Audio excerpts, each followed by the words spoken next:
Nothing is more important in NBA DFS than late swapping.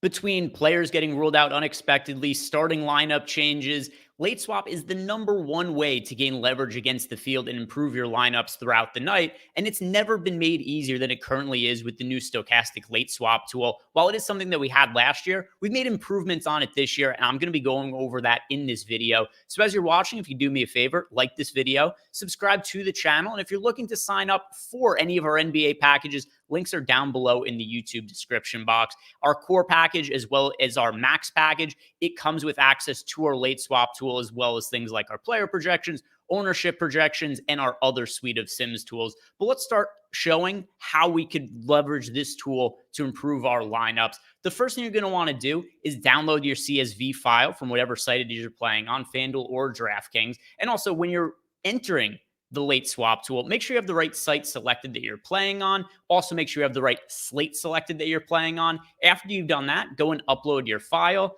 These are my lineups for tonight from DK. Very simple steps. After that, you're going to press continue.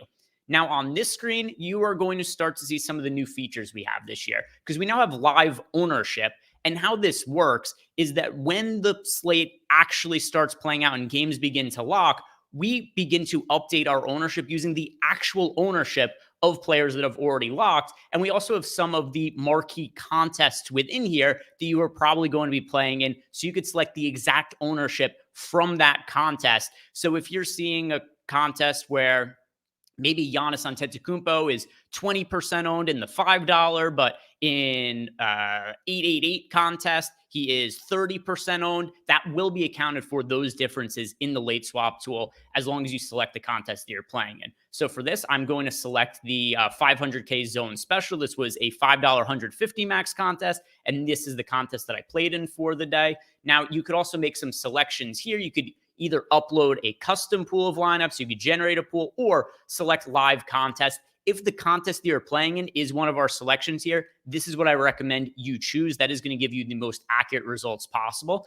Now, for pool size, if you are somebody who is on our max package, you can build up to 5,000 lineups here. If you're on our core package, you build up to 1,000. I'm going to do 5,000 for this. Percentage to first, the contest that is in here, it is a $500,000 prize pool that pays out $100,000 to first, which means I want to select 20% to first. Now, you could also get a swappable lineup profile. So depending what kind of changes you want to make to your lineups, if you want to make them a little bit chalkier, you could select the chalky option. If you want to make them contrarian, you can go to the contrarian option. For the most part, it's going to make the most sense to choose balance. That is what I'm going to leave it on for now. Now, the next thing you do is select View Live Pool. This is going to show you the locked ownership of the players who have already started for this contest. Now, the next thing you do is click Review Projections. Now, the standard projections that are in here, it is the Stokastic projection. So our minutes, our fantasy points per minute, as well as the fantasy point projection for each of these players. If you want to use our projections, you don't have to change anything. You just leave it as is. However, if you have your own projections, in the same way in the contest generator and the pre-contest sims, you could upload them by clicking on this button. And then you upload a CSV with these three columns, one that says player name, one that says projections, and one that says ownership. And then once you upload that, all of this data will be customized for what your personal projections are. Now, if you want, you could also make alterations to just individual players at a time. So if you wanted to move Giannis down or up a couple of fantasy points, you can do that by pressing the green and red arrows. But once again, not necessary. It is totally fine to just use our projections that we have within our site.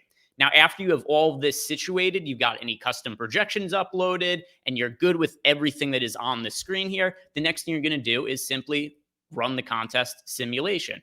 And now what's happening is the contest is being simulated, but it's based on a number of factors. So we've got the ownership of the actual players that have already locked. That is being included in this simulation run. And then all of the lineups that you've uploaded, we have a handful of lineups that have been built. And what is happening here is all of the lineups that have been built in the pool, as well as all of the lineups that you had already uploaded to DraftKings or FanDuel, whatever it is that you're playing on, they are going to be playing against each other here. Now, one other thing to add is that as of now, at the start of the season, the live ownership, it is only for DraftKings. It is not yet available on our site for FanDuel, but it is a feature that we're looking to add in the future. So just be aware that the live ownership currently just for DraftKings, but will be coming to FanDuel in the future.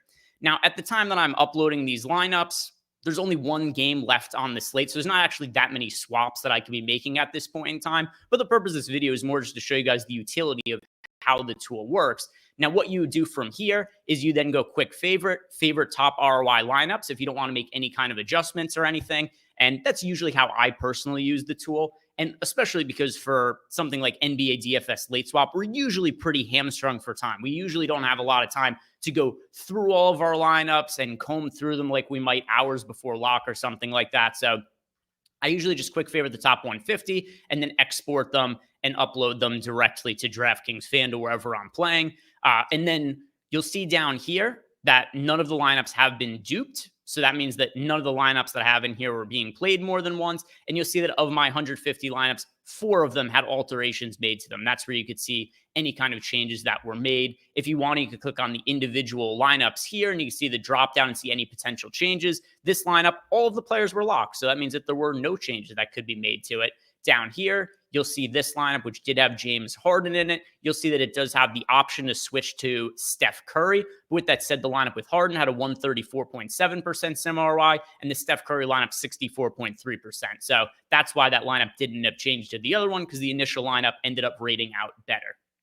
If you do have a little bit of time and have the ability to make some alterations to your lineups, you could change the ROIs of players. And this works the exact same way as it does in the pre-contest sim. So if you wanted to get more of James Harden, you could give him an ROI boost. You could then press boost ROI. And then when you quick favor your top lineups, every lineup that has James Harden in it, it will have a 15% ROI boost, which would make James Harden show up in a little bit more lineups than he already would. There's also an exposure caps in here. So if you wanted to limit the exposure of any player, same thing. Maybe you only want to have no more than like 15% of James Harden. You can set that to 15%. And then if you were to press set exposures and adjust favorites, then you would have an exposure set for no more than 15% of James Harden. So any lineups that had James Harden beyond 15%, they would get swapped out to whoever it is that would be available to swap them to, like Steph Curry we saw in that other lineup.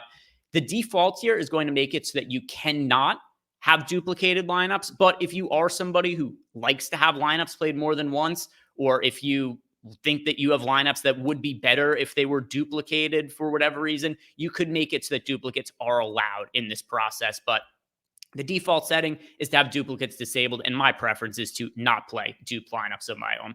And then after you're finished with all of these settings, all you have left to do is export the lineups by pressing the export favorites button. Then you upload those lineups to DraftKings, FanDuel, wherever it is that you're playing, and then you got a new set of lineups that is good to go through the late swap machine here. So that's it. That is all there is to it. Super easy to late swap now using our simulation process, and it is going to make sure that you have the best lineups possible and that you're reacting to all of the latest news as quickly as possible. If you haven't done yet, like the video, subscribe to the YouTube channel, and good luck this NBA season.